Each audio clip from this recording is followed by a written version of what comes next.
Hi everyone, my name is Fiona. In this short video, I will show you the tips to make a qualified EPS mold.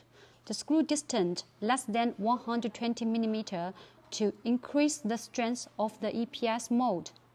Support gasket in the square shape to install the support pin to increase the mold stress. This is how it looks like.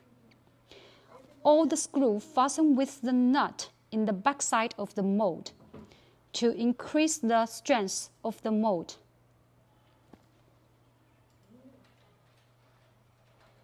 We are all using stainless steel, standard screw and nuts.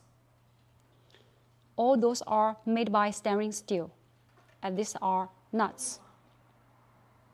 Horizontal and vertical stainless steel bar to support in the backside of the molds to increase the mold strength. This is the horizontal one.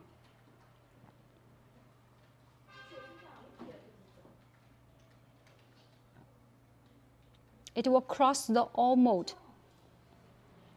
We have the two types of the cooling systems for the mold. One is like this, and the other one is like a nose. It will depend on the mold cavity height.